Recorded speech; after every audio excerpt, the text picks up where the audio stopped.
Hei, meie tänane teema on gaasimolaarruumala. Kui eelmine kord said sa teada, kuidas on aine mass, moolide arv ja molaarmass omavahel seotud, siis täna tegeleme gaasiliste ainetega. Kuna gaasilisi aineid on keeruline kaaluda ja palju lihtsam on mõõta nende ruumala, siis selle jaoks, et me saaksime seostada moolid ja gaasiruumala, ongi meil vajalik suurus gaasimolaarruumala. Molaarruumala on 1 mooli gaasilise aine ruumala. Tema tähis on suur V alaindeksiga väike M ning kui meil on normaaltingimused, milleks on temperatuur 0 kraadi Celsiuse järgi ja rõhk 1 atmosfäär, siis on gaasiliste ainete molaarruumala väärtus 22,4 kuupdetsimeetrit mooli kohta. Siinkohal muutub sinu jaoks jälle oluliseks teisendamine ja seda ruumala ühikute puhul. Sa võiksid teada, et 1 kuupdetsimeetris on 1000 kuupsentimeetrit ning samuti seda, et 1 kuupmeetris on 1000 kuupdetsimeetrit. Veel jäta palun meelde, et kuupdetsimeeter ja liiter on samaväärsed ühikud. Aga selle jaoks, et teisendamine üle korrata, vaatame üle ka mõningad näited.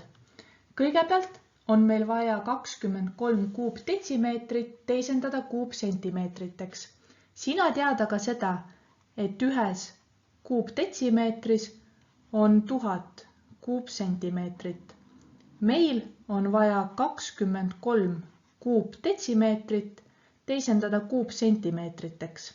Järelikult selle jaoks, et siit seosest X avaldada, tuleb korrutada omavahel need arvud, mis risti on olemas. Järelikult 23 kuupdetsimeetrit korrutame 1000 kuupsentimeetriga ning jagame sellega, mis X-ile on risti, ehk siis 1 kuupdetsimeetriga. Sa näed seda, et kuupdetsimeetrid taanduvad välja ning sa saad vastuseks 23 000 kuupsentimeetrit ja selle saame ilusti ka siia teisendustehtesse kirja panna. Edasi tuleb meil 840 kuupsentimeetrit teisendada kuupdetsimeetriteks. Taaskord tead sa seda, et 1 kuupdetsimeetrile vastab 1000 kuupsentimeetrit ning seekord on sinul vaja teada, mitu kuupdetsimeetrit vastab 840 kuupsentimeetrile. Ja selle jaoks, et kuupdetsimeetreid leida, tuleb meil 1 kuupdetsimeeter korrutada 840 kuupsentimeetriga ning jagada 1000 kuupsentimeetriga ja selle tulemusena saadki sa teada, et 840 kuupsentimeetrit on sama, mis 0,84 kuupdetsimeetrit. 1,5 liitrit tuleb teisendada kuupdetsimeetriteks. Liiter ja kuupdetsimeeter on samaväärsed ruumala ühikud, järelikult 1,5 liitrit on sama, mis 1,5 kuupdetsimeetrit. Ning viimasena tuleb meil teisendada 7,3 liitrit kuupsentimeetriteks. Sina tead taaskord seda, et liiter ja kuupdetsimeeter on samaväärsed ühikud. Järelikult 7,3 liitrit on sama, mis 7,3 kuupdetsimeetrit. Ning veel tead sa seda, et 1 kuupdetsimeetrile vastab 1000 kuupsentimeetrit ning antud hetkel on meil 7,3 kuupdetsimeetrit ja meie peame leidma, mitu kuupsentimeetrit see on. Järelikult teeme me tehte, kus me 7,3 kuupdetsimeetrit korrutame 1000 kuupsentimeetriga ning jagame 1 kuupdetsimeetriga ja selle tulemusena saamegi me teada, et 7,3 liitrit on sama, mis 7300 kuupsentimeetrit.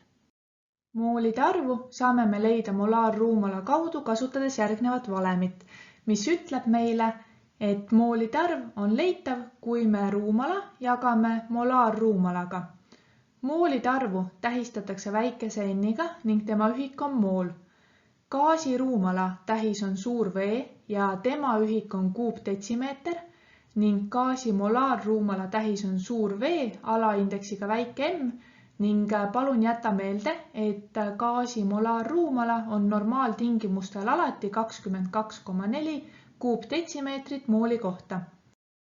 Esimeses harjutusülesandes tuleb meil leida moolide arv, mis vastaks 67,2 kuupdetsimeetrile süsihappegaasile. Sa näed tekstis veel lühendit NT, mis tähistab normaaltingimusi, ehk siis me saame kasutada gaasi molaarruumala väärtust 22,4 kuupdetsimeetrit mooli kohta. Kõigepealt kirjutame välja aga andmed.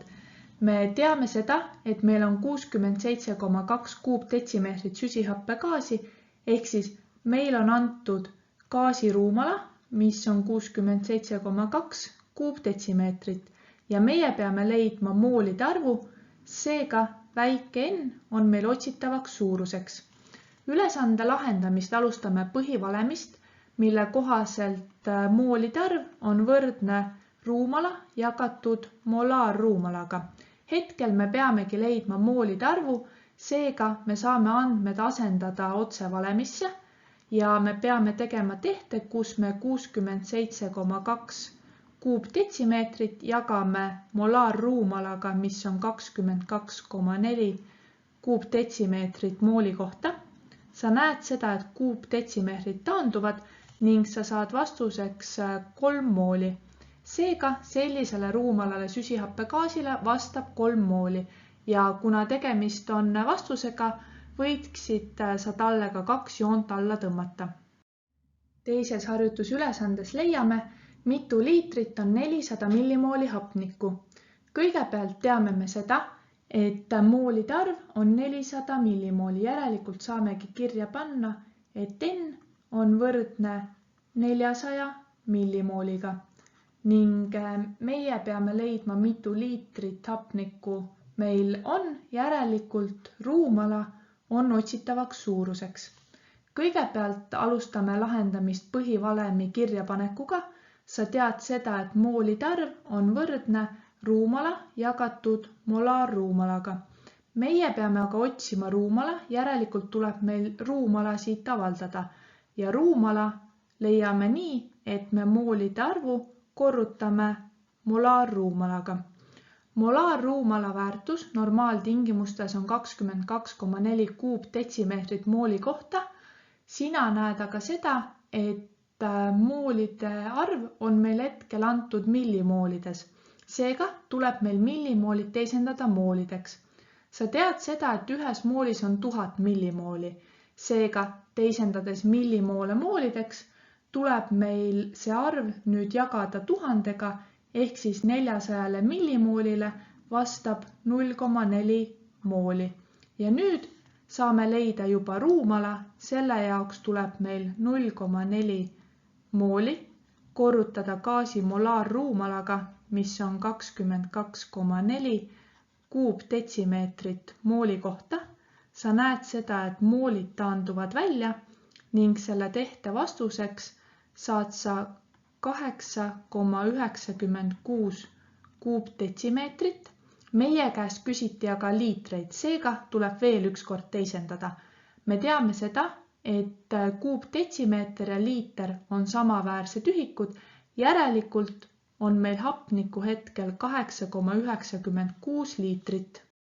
Selles ülesandes tuleb meil leida 89,6 grammi vääveldioksiidi ruumala. Kõigepealt kirjutame aga välja andmed.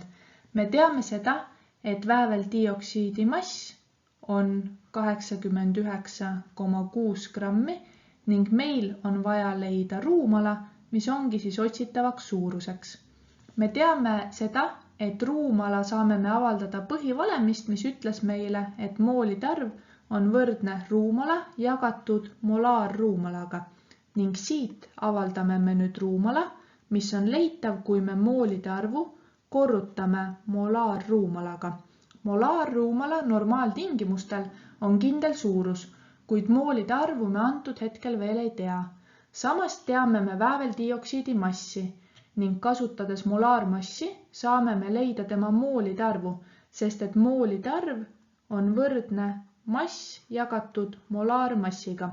Mass on meil ilusti olemas ning molaarmassi saame me leida, aga selle jaoks tuleb meil kõigepealt koostada selle aine valem ehk siis vääveldioksiidi valem ja sellest me näeme, et vääveldioksiid koosneb ühest väävliaatomist ja 2 hapnikuaatomist ja seda arvestame me nüüd molaarmassi leidmisel. Ehk siis molaarmassi leidmiseks liidame me väävli aatommassile, mis on 32, veel kahekordse hapniku aatommassi, mis on 16 ning selle tulemusena saamegi me vääveldioksiidi molaarmassiks 64 grammi mooli kohta. Ja nüüd saame me ilusti leida vääveldioksiidi moolide arvu. Selle jaoks võtame me massi, mis on 89,6 grammi ja jagame selle molaarmassiga ehk siis 64 grammiga mooli kohta.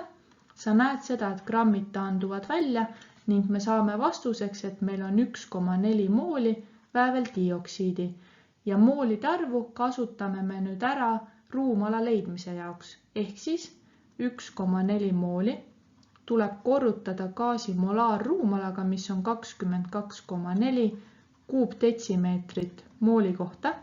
Sa näed seda, et moolid taanduvad välja ning sa saad vastuseks 31,36 kuupdetsimeetrit, seega sa saadki öelda, et 89,6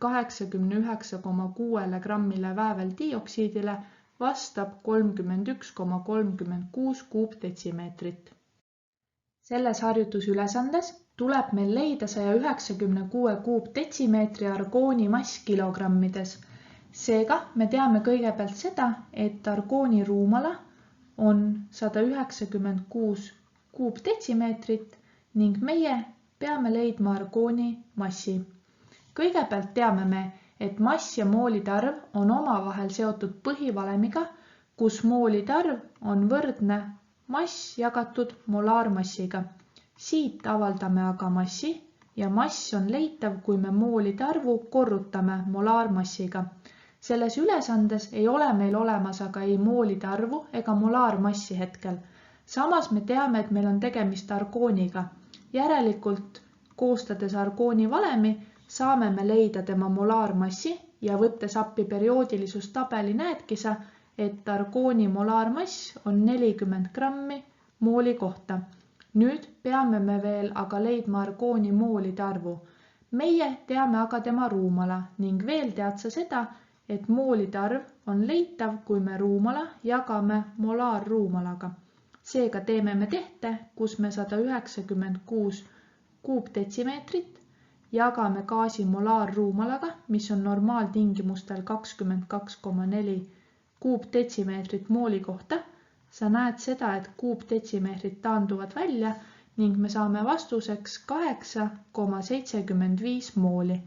Ja nüüd saame me ilusti leida ka argooni massi.